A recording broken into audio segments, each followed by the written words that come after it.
Hello students, good morning.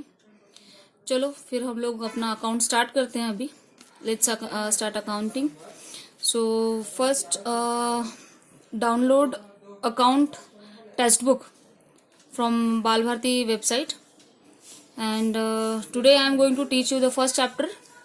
First I am going to discuss the topic part which is given firstly, or its syllabus is changed now.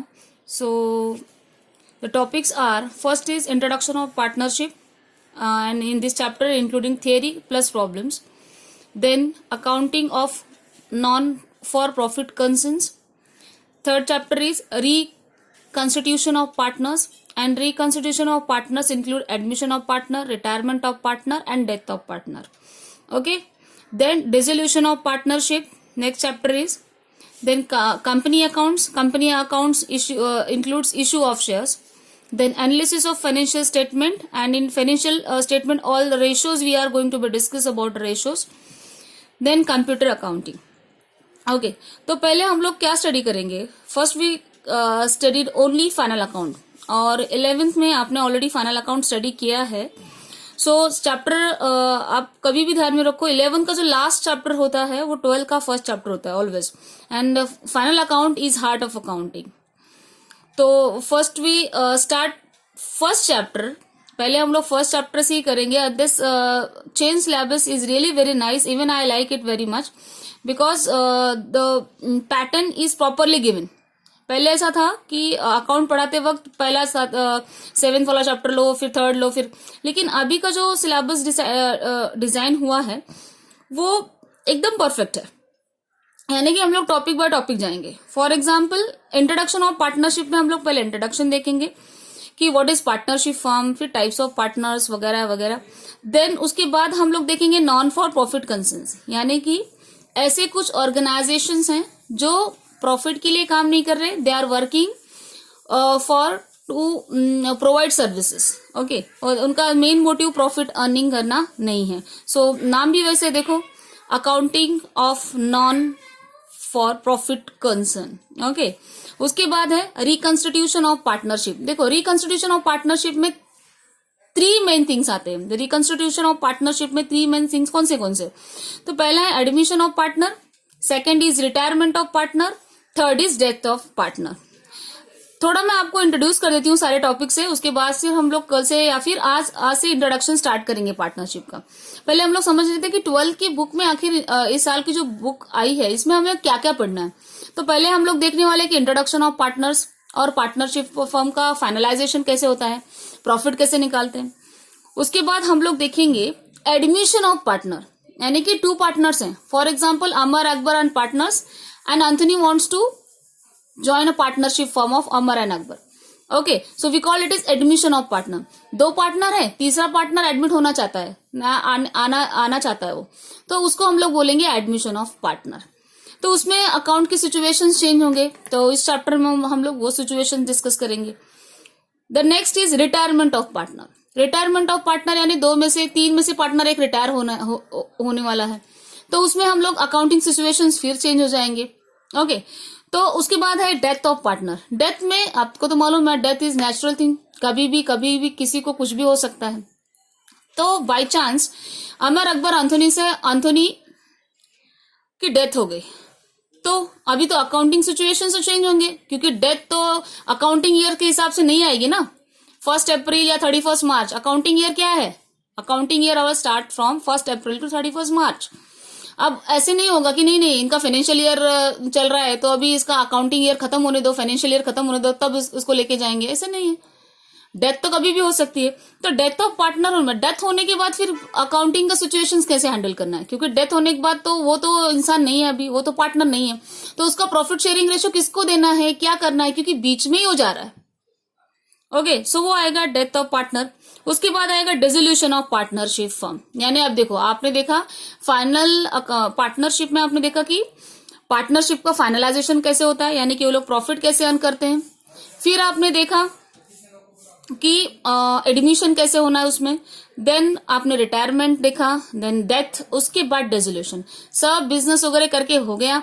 अब वो लोग सोच रहे, partner सोच रहे हैं कि उनका फर्म उनको बंद करना है। तो अगर बिजनेस क्लोज करना है, उनका पार्टनरशिप फर्म क्लोज करना है, तो उनको सिचुएशंस को मतलब क्या करना पड़ेगा, उनको अकाउंटिंग में कैसे कैसे पॉलिसीज उनको फॉलो करके अकाउंट का पूरा क्लोजिंग करना पड़ेगा। क्योंकि ऐसे नहीं है कि they decided to firm close their firm and shutter लगा दिया, काम खत्म हो गया। ऐसे करने से चलेगा नहीं, क्योंकि उनको अभी पार्टीज है, उनको पेमेंट करना है, तो ऐसे नहीं चलेगा। ठीक है, तो नेक्स्ट पार्ट जो आता है वो है डिसोल्यूशन ऑफ पार्टनरशिप फर्म। यानी कि हम लोग इस पूरे 12th सिलेबस में देखेंगे। तो पार्टनर्स आर हीरोज, मतलब इसमें मेन हीरो कौन है, पार्टनर्स। हम लोग सब कुछ पार्टनर्स के बारे में देखने वाले हैं, यानी कि पार्टनर्स कैसे फाइनलाइजेशन कर रहे हैं, पार्टनर्स में कोई इंटरेस्टेड है एडमिशन के लिए तो वो अगर आ रहा है तो अकाउंटिंग सिचुएशंस क्या है, किसी की रिटायरमेंट हो रही है पार्टनरशिप फर्म में तो उसकी अकाउंटिंग सिचुएशंस क्या है, डेथ हो रही है फिर उसकी अकाउंटिंग सिचुएशंस क्या है, और फाइनल डिसोल्यूशन। अगर खुदा ना करे ऐसा हो गया है, देयर फर्म इज क्लोज और that firm is continuing running in losses, फिर क्या होता है, वो फर्म बंद ही करना पड़ेगा। ठीक है, तो वो परमानेंटली अगर क्लोज करना है तो we call it is resolution of partnership firm. उसके आगे आता है कंपनी अकाउंट। कंपनी अकाउंट्स जो है, हाँ of course it is not related to partnership. Company account जो है वो इश्यू ऑफ शेयर्स है, company want to issue of shares, मतलब शेयर इश्यू करती है और इश्यू करने के बाद कॉल्स रहते हैं, first call, second call, third call, और उसके सम्स हैं और जनरल एंट्रीज है, तो वो हम लोग लेंगे। Then analysis of financial statements, इसमें सब रेशोज हैं। And one more thing, this chapter is taken from TY BCom syllabus. TY BCom का जो सिलेबस है, TY BCom last year BCom, उसमें से ये लिया है चैप्टर। तो समझ लो थोड़ा डिफिकल्ट होगा, क्योंकि TY BCom आप 3 साल के बाद जाने वाले हो, वो अभी से आपको इस बार आ गया है। तो उसमें रेशोज दिए हैं। फॉर एग्जांपल अगर मैं रेशो बताऊं तो current ratio, liquid ratio, acid test ratio, ऐसे रेशोज दिए हैं। तो उसमें आपको कंपनी की सिचुएशन, जैसे कि अभी अगर हमको कुछ तकलीफ हो रही है, कुछ प्रॉब्लम हो रहा है, फीवर आ रहा है, हम लोग डॉक्टर के पास गए, डॉक्टर तो देख के हम लोग ओके दिख रहे हैं, लेकिन फीवर आ रहा है, इसका मतलब कुछ प्रॉब्लम है। तो क्या करना है, ब्लड टेस्ट करना है, उसी के बाद ही डॉक्टर बताएगा कि हाँ ये टाइप का ब्लड टेस्ट करके आओ, रिपोर्ट लेके आओ, फिर आपको बताता हूँ क्या करना। तो सेम लाइक यहाँ पे भी रेशो है, वो टेस्ट है, कंपनी के अलग अलग टेस्ट हैं कि फाइनेंशियल कंडीशन कैसी है, कंपनी की वर्किंग कैपिटल की हालत कैसी है, फिक्स कैपिटल की हालत कैसी है, और इन्वेंट्री टर्नओवर रेशियो इनका क्या है, इनका एसेट लिक्विड टेस्ट क्या है। तो ये सब जो है ये जाता है फाइनेंशियल स्टेटमेंट में। ओके, उसमें सब रेशियोज दिए हैं और इतना डिफिकल्ट भी नहीं है, अगर अच्छे से पढ़ेंगे तो वो भी हमें आ जाएगा। और लास्ट है कंप्यूटर इन अकाउंटिंग, मतलब वो पूरा थियरी पार्ट है कंप्यूटर इन अकाउंटिंग, यानी कि अकाउंटिंग में कौन से सॉफ्टवेयर्स हैं और कैसे हम लोग उसमें with the use of computer हम लोग अकाउंटिंग कर सकते हैं वगैरह वगैरह, थियरी चैप्टर है। ठीक है, तो आपको टॉपिक तो समझ में आ गए, कौन से टॉपिक इस बार ऐड किए हैं हम लोगों को पढ़ने के लिए। तो बहुत ही इंटरेस्टिंग है, बहुत सारे चेंजेस नहीं किया है इस बार भी, पुराना ही है, बहुत सारे चेंजेस इसमें नहीं है। ओके, और एक चैप्टर इसमें आ जाता है, वो है bill of exchange. Bill of exchange, उसमें बिल ऑफ एक्सचेंज में क्या है कि जो किस भी बिजनेस में ट्रांजेक्शन्स हो रहे हैं, वेदर वो मतलब credit transaction, not cash transaction, because transactions are divided in 2 parts, we already studies in 11th standard. Transactions are divided in 2 parts, cash transaction, credit transactions. Okay, only credit transactions deals with the bill of exchange. Okay, cash transaction में कोई बात ही नहीं, immediate cash दे उठा, काम खत्म। Okay, लेकिन अगर आप क्रेडिट ट्रांजेक्शन कर रहे हो, और क्रेडिट ट्रांजेक्शन आए हो, सबको मालूम है क्रेडिट ट्रांजेक्शन, मालूम है सबको क्रेडिट ट्रांजेक्शन यानी उधारी पे हुआ है, अभी पैसे नहीं दिया है, प्रॉमिस किया है, प्रॉमिस टू पे, हाँ मैं आपको बाद में दूंगा, 1 मंथ में दूंगा, 3, और बिजनेस में 95% क्रेडिट ट्रांजेक्शन होते हैं। So it is quietly acceptable, कोई प्रॉब्लम नहीं है। तो इसलिए हम लोग बिल ऑफ एक्सचेंज चैप्टर देखेंगे कि who is drawer, who is ड्रॉई, कौन किसको सेल कर रहा है, कौन किसको पैसे देने वाला है, ड्यूरेशन क्या है, अमाउंट क्या है, लेट हो गया तो उसके ऊपर इंटरेस्ट कैसे चार्ज करना है, उसकी जर्नल एंट्रीज है। ओके, तो ये सारे चैप्टर्स हम लोग देखने वाले हैं इस साल अकाउंटिंग में टोटल। समझ में आया आपको इंडेक्स पूरा? ओके, चलो फिर हम लोग नेक्स्ट पार्ट डिस्कस करते हैं। मतलब कि हम लोग अब डायरेक्ट चैप्टर ही स्टार्ट करेंगे। पहला चैप्टर आपका जो है इंट्रोडक्शन ऑफ पार्टनरशिप है, तो उसमें थियरी प्लस प्रॉब्लम ये दोनों बताया हुआ है, जो कि पहले के सिलेबस में से नहीं था। थियरी अलग थी पार्टनरशिप की और प्रॉब्लम अलग थे। ठीक है, तो पहले मीनिंग बताती हूँ आपको। पार्टनरशिप फर्म, पार्टनरशिप फर्म जो है वो गवर्नमेंट के अंडर एक्ट थ्रू आता है। उसका एक्ट है 1932। 1932 के एक्ट के अंदर आता है। और पहले से ही था, ऐसे नहीं है कि फर्स्ट टाइम ही ये बना हुआ है। पार्टनरशिप आप फर्स्ट टाइम पढ़ रहे हो, ऐसे नहीं है। 1932 के पहले भी एग्रीमेंट पार्टनरशिप थे, लेकिन थोड़ा प्रॉब्लम हो रहा था, उन लोगों में म्यूचुअल डिस्प्यूट बढ़ रहे थे, इसीलिए उसको गवर्नमेंट ने अपने अंडर लिया है और पार्टनरशिप एक्ट क्रिएट किया है। सो मीनिंग ऑफ पार्टनरशिप में हम लोग देखेंगे। पार्टनर्स आपको मालूम है, आपने बहुत बार सुना है कि हाँ वो पार्टनर्स में, अगर आप कोई बिजनेस कर रहे हो और आपको फाइनेंस लग रही है, अगर आपको फ्रेंड कोई है, देखो Motu and Patlu, Motu is partner, okay, Motu is sole trading concern, Motu नाम का एक सोल ट्रेडिंग कंसर्न है और मोटू बिजनेस कर रहा है और उसके बाद उसको फाइनेंस की रिक्वायरमेंट है, business is going very nice, लेकिन उसको और फाइनेंस की रिक्वायरमेंट है। तो उसका जो फ्रेंड है पतलू, पतलू से ठीक है मैं आपको दे दूं पैसा, लेकिन मुझे आप क्या दोगे? बोले ठीक है, आप मेरे पार्टनर बन जाओ, मेरे साथ आ जाओ, आप प्रॉफिट शेयर करो। Got it? तो इसको हम लोग पार्टनर, बहुत सिंपल है, सिर्फ टेक्स्ट बुक में है इसलिए डरने की जरूरत नहीं है। तो इसका एक्ट है 1932, बहुत बार बोर्ड एग्जाम में पूछा जाता है। Partnership act is dash dash dash. तो कहाँ आंसर क्या आएगा इसका? इसका आंसर आएगा 1932। बहुत बच्चे यहाँ पे मिस्टेक करते हैं, ये एक्ट हमें दिमाग पे आज ही यार लॉक करके लेना है। Partnership act is 1932। Then agreement, agreement, what is agreement? Agreement it must be written और ओरल। ओरल हो सकता है या रिटन हो सकता है। रिटन अगर है तो, अगर partnership agreement is written, so we called it is partnership deed and this format is given your textbook. अगर आप अपने टेक्स्ट बुक में देखोगे तो आपको पार्टनरशिप डीड का फॉर्मेट दिया हुआ है ऑलरेडी।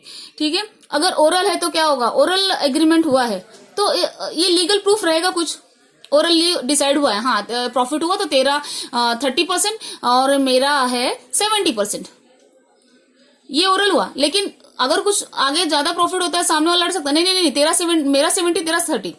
तो ये ओरल में प्रॉब्लम हो सकती है, इसीलिए जनरली लोग रिटर्न एग्रीमेंट पे ज्यादा फोकस करते हैं। पार्टनर्स नॉर्मली रिटर्न एग्रीमेंट पे ज्यादा फोर्स करते हैं। So is also known as partnership deed.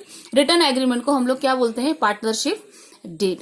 Okay, उसके आगे है मेंबर्स। How many? अब देखो पुराने जो मेंबर्स थे उनके जो ये था अलग था पूरा नंबर्स, अब जो नए नंबर ऐड किए हैं। तो आप मुझे बताओ कॉमन सेंस, पार्टनरशिप फर्म के लिए कितने पार्टनर्स लगेंगे? Minimum 2 partners. उसको लर्न करने की जरूरत ही नहीं है। How much partners required for to start a partnership firm? 2, क्योंकि एक रहेगा तो एक क्या कहलाएगा? We studies in 11th standard, sole trading concern, one man show. लेकिन उसके साथ अगर कोई आ रहा है दूसरा तो हम लोग उसको क्या बोल देंगे? पार्टनरशिप फर्म। ओके, तो उन्होंने बोला मिनिमम तो 2 चाहिए ही। ओके, अगर एक रहा तो क्या हुआ? एक रहेगा तो if 1 partner is there then sole trading concern. 1+ और एक से ज्यादा है तो पार्टनरशिप फर्म। ओके, और मैक्सिमम नंबर कितने रहेंगे? 50। यानी उन्होंने बोला है 50 से ज्यादा नहीं। बहुत झगड़े होते हैं, म्यूचुअल अंडरस्टैंडिंग उनमें नहीं होती है, डिस्प्यूट्स होता है। सो उन्होंने मतलब पार्टनरशिप एक्ट जो है उन्होंने ये बताया है कि आपको इतना ही पार्टनर्स आपके पार्टनरशिप में रहने चाहिए, मतलब मिनिमम 2 और maximum 50 as per the companies act. सी बताया उन्होंने, as per the companies act 2013। और ये अमेंडमेंट कब हुई? आपको अमेंडमेंट जो हुई है ये हुई है 2014 में। ओके, मतलब लॉ बन के आया, नया लॉ जब आया। एक्चुअली पुराना जो लॉ था, companies old law is 1956 and now that law is change and that law change in the year 2013. That law is changed in year 2013. और जो अमेंडमेंट हुई है पार्टनरशिप के नंबर्स में, जो अमेंडमेंट की गई है वो हुआ है 2014 में। Okay, understand? सो एक बार रिवाइज कर देती हूँ, ठीक है। Partnership act is 1932। Agreement it must be written और oral and if there is written agreement we call it is partnership did. Okay, number of members required for in partnership for minimum numbers as 2. Basically अगर आप देखेंगे तो 2 ही लगेगा, इसको learn करने की भी जरूरत नहीं है। 2 मिनिमम 2 एंड मैक्सिमम 50 मेंबर्स। और as per the companies act 2013 amendment हुआ 14 में। Then a ratio, ratio is a main, मतलब मेन पार्ट है। बिजनेस वो लोग कर रहे हैं, बिजनेस कर रहे हैं, क्यों कर रहे हैं? Because they want to earn maximum profit. Profit आ गया तो उसका शेयरिंग कैसे रखना है। वन मैन पर्सन के लिए ये प्रॉब्लम नहीं था, क्योंकि वो अकेले ही मैनेज करता रहता है और प्रॉफिट भी उसका ही है। But in partnership firm the big issue is ratio, मतलब प्रॉफिट कैसे डिसाइड करेंगे। तो उसके लिए उन्होंने बोला है, उन्होंने यानी जब उन्होंने बोलते समझ लेना कि वो एक्ट के अंडर जो रूल्स बताए हैं, कंपनीज एक्ट के अंडर जो रूल बताए हैं वो क्या बोल रहे हैं। तो वो बोल रहे हैं profit and losses are share according to ratios given in the agreement. जो हमका रिटर्न एग्रीमेंट हुआ है, it means partnership deed, partnership deed में जो कुछ मेंशन हुआ है आपका रेशो, दैट रेशोज शो करता है कि आप इतना प्रॉफिट शेयर करने वाले हो। But if agreement is silent, अगर आपका एग्रीमेंट साइलेंट है, साइलेंट यानी कि उसमें ऐसा कुछ मेंशन नहीं किया है प्रॉफिट किस बेस पे शेयर होने वाला है, तो वहां पे आपको कंपलसरी क्या आ जाएगा, क्या आएगा उधर, इक्वल, दोनों को हाफ हाफ, यानी कि यहाँ पे प्रॉफिट भी शेयर होगा और लॉसेस भी। मतलब ये नहीं समझना है आपको कि प्रॉफिट शेयर होगा। अगर पार्टनरशिप फॉर्म में लॉस हुआ, if the partnership company earning handsome profit, then okay it should be distributed among their partners as per the partnership date mention in partnership date, and if partnership date is silent then it is equally distributed whether it is profit or loss. Okay, then the next part is it's a lawful business. See, partnership जो firm है वो generally accepted है और उनको एक condition है, आपको lawful business करना है। इसका बेस्ट एग्जांपल मैं अगर बताना चाहूं तो मिस्टर मणिकलाल है and he is a drug seller. Drugs, गांजा, अफीम, चरस सेल कर रहा है बंदा। अब उसके साथ एक पार्टनर आ रहा है, हाँ उसका नाम कौन है, धारीलाल। अब ये दोनों मिलके बिजनेस कर रहे हैं। ये पार्टनरशिप में एक्सेप्टेड है। वो बोलेगा हाँ पार्टनरशिप एक्ट 2013 में आ रहा है, हम लोग मिनिमम 2 पार्टनर्स हैं, नहीं चलेगा, क्योंकि आप कौन सा बिजनेस कर रहे हो, इलीगल बिजनेस। तो पार्टनरशिप करो लेकिन आपका बिजनेस कौन सा होना चाहिए, लॉफुल बिजनेस होना चाहिए।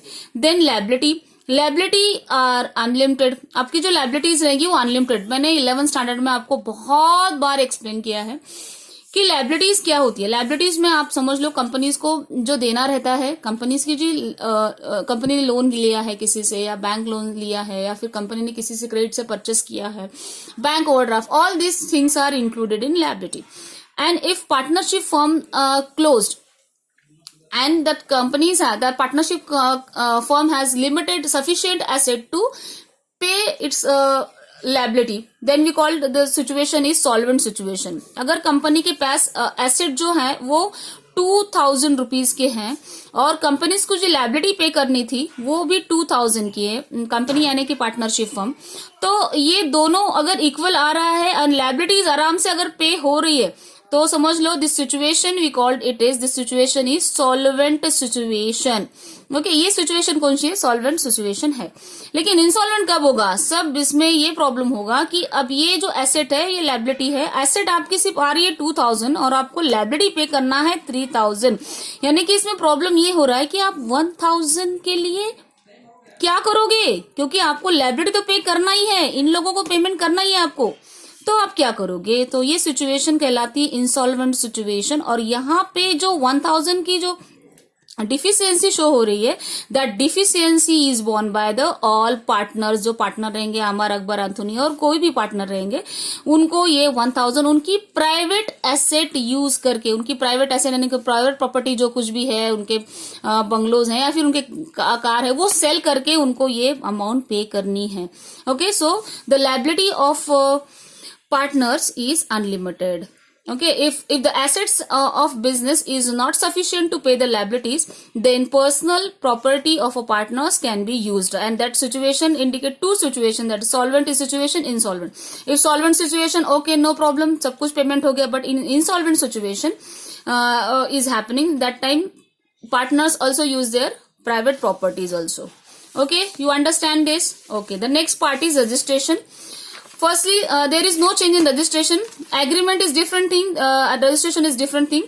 Registration is compulsory in only Maharashtra state and with effect from 1 अप्रैल 2005। यानी कि किसी भी स्टेट में महाराष्ट्र छोड़ के कहीं पे भी एग्रीमेंट करना कंपल्सरी, सॉरी रजिस्ट्रेशन करना कंपल्सरी नहीं है, लेकिन इन महाराष्ट्र स्टेट में अगर आप पार्टनरशिप कर रहे हो तो आपको कंपल्सरी रजिस्ट्रेशन करना है, उसके बाद एग्रीमेंट, उसके बाद फिर आप अपना बिजनेस स्टार्ट कर सकते हो। ओके, देन ये नेक्स्ट पार्ट आता है, वो है प्रिंसिपल एंड एजेंट। मतलब कि partner act as a principal for the outsiders, लेकिन वो अदर पार्टनर्स के साथ कैसे बिहेव करेगा, एज अ उसका रिलेशनशिप कैसे रहेगा एज ए एजेंट। ये बहुत बार आपको ऑब्जेक्टिव्स में पूछा।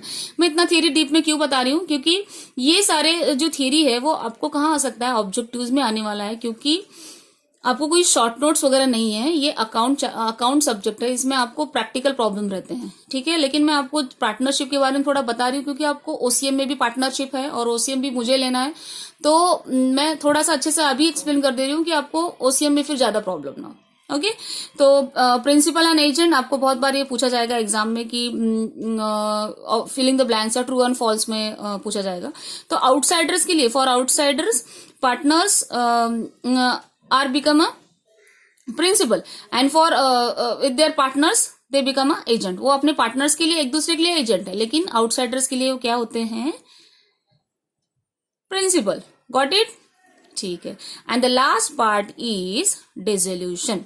डिसोल्यूशन यानी कि उनका फर्म बंद हो गया है, उन्होंने, और वो बंद होने की चॉइसेस है, मतलब रिटायर हो गए पार्टनर्स, या फिर इंसॉल्वेंसी हो गई सिचुएशन, कंपनी में लॉस हो रहा है कंटिन्यूस, इंसॉल्वेंसी क्रिएट हो रही है बिजनेस में, तो वो लोग फर्म डिसॉल्व कर देंगे। और आपको डिसोल्यूशन के सम है, इसमें प्रॉब्लम है, प्रैक्टिकल सम आप करने वाले हो, ये सिर्फ थ्योरी देख के मत सोचो, आप इसमें प्रैक्टिकली सम करने वाले हो कि अब फर्म डिसॉल्व हो गया है, फिर आप अपने एसेट सेल करोगे, एसेट सेल करने के बाद आप अपने लाइब्रेरी पे करोगे, ये हम लोग प्रैक्टिकली स्टडी करने वाले हैं।